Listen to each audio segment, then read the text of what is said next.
ரொம்ப கஷ்டமா இருக்கு கவிப்பிரியா. என்ன பண்றதுன்னே தெரியல. கையில காசு வேற நிக்க மாட்டேனுது. போன மாசம் தான் எங்க அக்காக்கு வேற கல்யாணம் வேற நடந்துச்சு.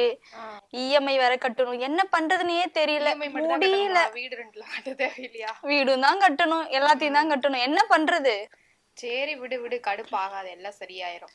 என்ன பண்றதுன்னே தெரியல. ரொம்ப எனக்கு கவலையா வர இருக்கு. கல்யாணம் எப்ப பாரு தோணத்தோட நோய் நோயின்னு பேசிக்கிட்டு. நீ என்ன இந்த பக்கம்? எனக்கு கல்யாணம் வச்சிருக்கேன்டி. கல்யாணமா? நம்ம உலக சைஸ்ல இருந்துட்டு உனக்கு கல்யாணம்? அதானே. உங்களை எல்லாம் மதிச்சு எனக்கு கல்யாணம்னு உனக்கு 19 வயசு தானே ஆகுது. ஏன் 19 வயசுல கல்யாணம் பண்ண கூடாதா? இரு கல்யாணம்னு சொன்னாதானே அவளுக்கு மட்டும் பத்திரிக்கை, எனக்கு பத்திரிக்கை காணோம். போது 2 பேத்துக்கு ஒண்ணு. இதுல ஏன் வந்து 2 பேரும் வாங்கிக்க மாட்டீங்களா? என்னதா இருந்தாலும் அவ வேற நான் வேற இல்ல. வேணா கட் பண்ணி இந்த பாதி நீ வச்சுக்கோ, இந்த பாதி நீ வச்சுக்கோ. ஐயய்ய. ஏய் கல்யாண தேதியே பாருடி எப்போன்னு?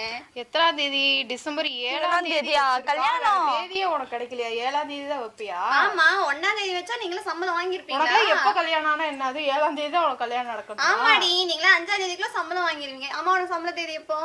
எனக்கு 20ஆம் தேதி. உனக்கு தொலைச்சு கட்டிடுறேன். 5ஆம் தேதி தானே உனக்கு சம்பளம். இல்லையே 20. இல்ல எனக்கு 2ஆம் தேதியே போட்டுருவாங்கப்பா. அப்ப 2ஆம் தேதி நீ சம்பளம் வாங்கிடுவேன். எனக்கு 7ஆம் தேதி எடுத்துட்டு வந்து மொய் வைப்பல்ல. மொய்க்காகவா எவ்வளோ? நான் எவ்வளவு மொய் வைப்ப நீ எதிர்பார்க்கற? நீ எல்லாம் ஒரு 5000 வைக்கல, உன்னை தொலைச்சிருவேன். நீ சந்தோஷப்படுற மாதிரி நீயும் ஹஸ்பண்டும் ரொம்ப நாளைக்கு வாழ்ற மாதிரி 201 ரூபா மொய் வைக்கிற, கவலையே பட. நான் 101 ரூபா மொய் வைக்கிறேன். இதுல வந்து நீங்க கஞ்சும் தெரியல. கஞ்சமே இல்ல. உன்னை விட நாங்க ஒண்ணு கஞ்சம் இல்லப்பா. சரி, நாங்க கல்யாணத்துக்கு வரோம். என்ன ஏற்பாடெல்லாம் பண்ணி வச்சிருக்க?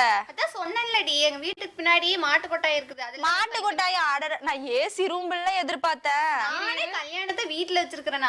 இதுல உனக்கு ஏசி ரூம் வேற கேக்குதா? வால்வோ கார் அனுப்புனேனா தான் நாங்க அதுல வருவோம். என்ன காரு? Volvo car. நானே கல்யாணம் ஆயிட்டு மாட்டு வண்டியில தான் போலான்னு இருக்கேன். வர முடியாது. உனக்கு மொய் வேணும்னா நீ தாப்ப எங்களை நல்லா கூட்டிட்டு போ. உனக்கு சோறு போடுறேன் இல்ல கல்யாணத்துக்கு வந்து. சோறுல எத்தனை நேரம் போற? அது 3 நேரம் நீ சோறு போடணும். போடுவியா? சரி விடு. இவ்வளவு கஞ்சத்தனமா இருக்கே. ஒரு வருஷத்துக்கு ஒரு தடவை சிக்கன் சாப்பிடுவேன்னு நினைக்கிறேன் நீ. சரி, அதெல்லாம் விடு. முகூர்த்த நேரம் இப்போ? இந்த பத்திரிக்கை கொடுத்துருக்கேன், அதுலயே கொட்டையில போட்டு வச்சிருக்குது இல்ல. ஓ, 4 to 6. சரி கண்ணு போடுறது இல்ல வேற இருக்குமா? சரி சிரிக்காதடி. 4 to 6 வச்சிருக்கிறேன். அப்பதானே எல்லாரும் சீக்கிரமா எந்திரிச்சு 4 to 6 சரியில்லாத நேரமாச்சே. எனக்கு என்ன ஏற நினைச்சிட்டு இருக்கறியா?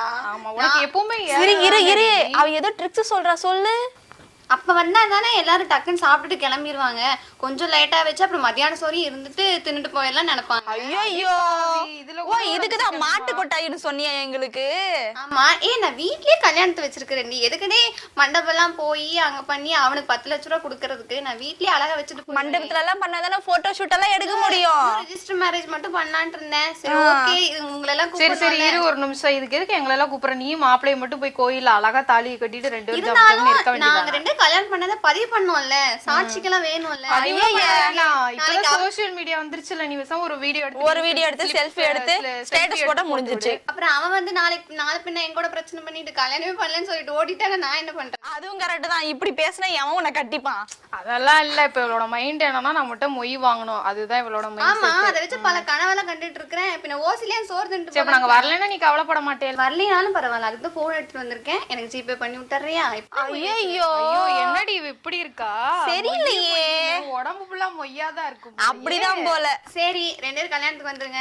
பத்திரிக்கை கொடுத்தீங்கன்னா வேற யாருக்காவது கொண்டு போய் வச்சிருக்கேன். எங்களுக்கு எல்லாம் கொடுத்த பத்திரிக்கை ஆல்ரெடி பாதியை கட் பண்ணி எடுத்துக்க சொன்னல. தெரிஞ்சிச்சுல எப்ப கல்யாணம். இதெல்லாம் கூட வாடி நீ. சரி, இந்த பத்திரிக்கை மறுபடியும் எடுக்க மாட்டியா? ஒரே ஓடி போயிருவான். சரி, இந்த பத்திரிக்கை மறுபடியும் எடுத்துட்டு போய் என்ன பண்ண போற? வேற ஒருத்தவங்களுக்கு கொடுத்துருவேன். அடிப்பாவி.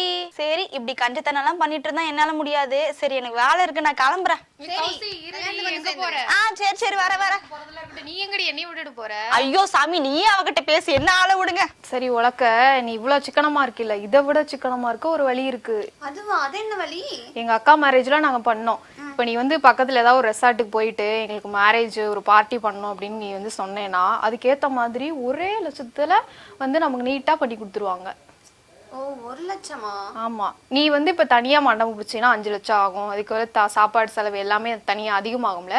ஆனா நீ ரெசார்ட்டுக்கு போனீங்கன்னா அவங்களே உங்களுக்கு தனியா கேக் கட்டிங்க, நீ எவ்வளவு பேருக்கு சாப்பாடு வேணும் அதெல்லாம் இதெல்லாம் சொல்லிட்டேன்னா அதுக்கு ஏத்த மாதிரி உனக்கு நீட்டா பண்ணி கொடுத்துருவாங்க. இது உனக்கு ஏத்ததா இருக்கும். உனக்கு அங்க சாப்பாடு கொடுத்தா அப்புறம் அவனுங்க ஜிஎஸ்டி எல்லாம் போட்டு தாக்கிடுவாங்கல்ல. சாப்பாட்டை பொறுத்தளவு 5% மேல ஜிஎஸ்டி கிடையாது. அதனால வந்து நீ கவலையே பட தேவையில்லை. இதெல்லாம் உன்ன மாதிரி ஆட்களுக்குலாம் இது யூஸ் ஆகும்.